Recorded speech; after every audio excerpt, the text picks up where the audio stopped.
Hey everyone, and welcome back to my channel. Today, I want to share something deeply personal with you. It's a story about my childhood, about feeling left behind, and about finally finding the strength to reclaim my own life. It's the story of how my mom took my sister, my dad took my brother, and I was the one who ended up in state care. Growing up, my family life was complicated. My parents' relationship was a constant storm, and my siblings and I were caught in the middle of it. I remember the arguments, the tension you could cut with a knife, the feeling that our home was built on shaky ground. It wasn't one big dramatic event that tore us apart, but a slow, painful erosion. The day everything officially fell apart is seared into my memory. My parents decided to separate for good. But it wasn't a clean break. Instead of figuring out how to co-parent, they decided to divide us, like we were assets in a divorce. My mom announced she was taking my sister. They packed a bag, and just like that, a piece of my world was gone. I remember my sister looking back at me, her eyes filled with a confusion that mirrored my own. Shortly after, my dad made his move. He said he was taking my brother. I watched them leave, another part of my heart being ripped away. I stood there, a kid in a rapidly emptying house, wondering, what about me? Where was I supposed to go? The silence that followed their departure was the loudest, most terrifying sound I had ever heard. I felt like a forgotten toy, left behind after the game was over. The answer to my question came in the form of a social worker. I was placed into state care, the system. Suddenly, my life was no longer my own. It was a world of case files, group homes, and strangers deciding my future. I moved from one place to another, each one feeling less like a home than the last. The constant instability was dizzying. I learned to pack my life into a single bag, to not get too attached, to build walls around myself so high that no one could get in. In the foster care system, you learn to be invisible. You learn that your needs and wants are often secondary to paperwork and protocol. I spent years feeling like a ghost, just drifting through. While my siblings were, for better or worse, with a parent, I was with the state. I carried this profound sense of abandonment. Why me? Was I not good enough? Was I that easy to leave behind? These questions haunted me day and night. The loneliness was a physical ache. I see other families at the park or at the store, and it was like looking through a window into a world I wasn't allowed to enter. I miss my brother's goofy laugh and my sister's hand-me-down advice. I missed the idea of a family, even a broken one.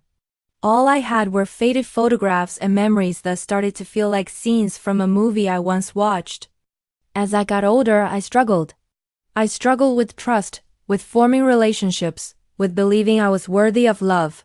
How could I, when the very people who were supposed to love me unconditionally had left?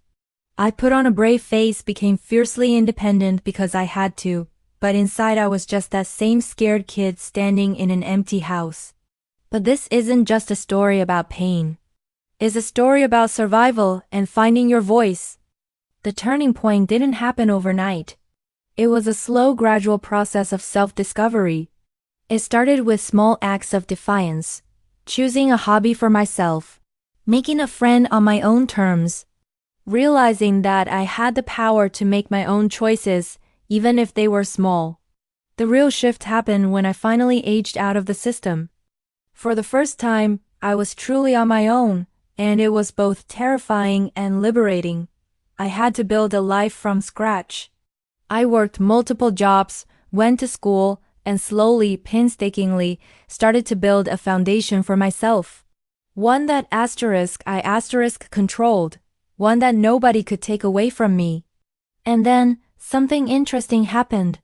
Once I was stable, once I had something of my own, my family started to reappear. First, it was a phone call. Then, a message asking for a small favor. They wanted back in. They saw the life I had built on my own, and suddenly I was no longer the forgotten one. I was the one who had made it. At first, I was so desperate for that connection that I said yes to everything. Yes, you can borrow money. Yes, I'll help you move. Yes, I'll drop everything to be there for you. I was trying to buy back the love and belonging I had craved for so long. I thought that by being useful, I could finally earn my place in the family, but it was exhausting. I realized I was slipping back into that old pattern of putting everyone else's needs before my own. My carefully built peace was being disrupted by the same chaos I had escaped. They were taking, just like they had before, and I was letting them. I was sacrificing my own well-being for a fantasy of a happy family reunion that was never going to happen on their terms. The biggest moment of my life came when I finally learned to say one simple, powerful word: no. It was terrifying. My mom called, needing me to solve a problem for her. My heart pounded. The old fear of being abandoned again washed over me. But this time was different. I took a deep breath and said, "I'm sorry, I can't do that right now." The silence on the other end of the line was deafening, but I didn't back down. Saying no was like breaking a spell. I realized I didn't have to be their solution. I didn't have to fix the problems they created. My worth wasn't tied to my usefulness to them. I was worthy just because I exist. I survived. I built a life for myself out of the rubble they left behind.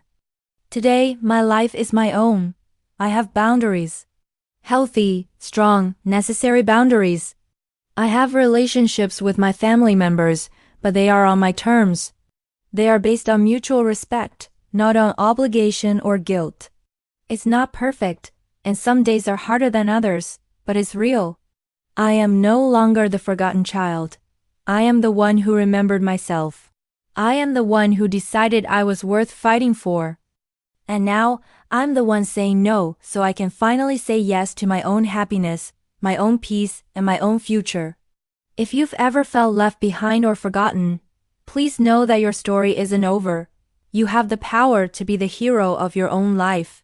You can build your own home, your own family, and your own happiness. It starts with believing you are worthy of it. Thank you so much for listening to my story today. If this resonated with you, please leave a comment below. I'd love to hear from you. And don't forget to like this video and subscribe to the channel for more content. It means the world to me. See you next time.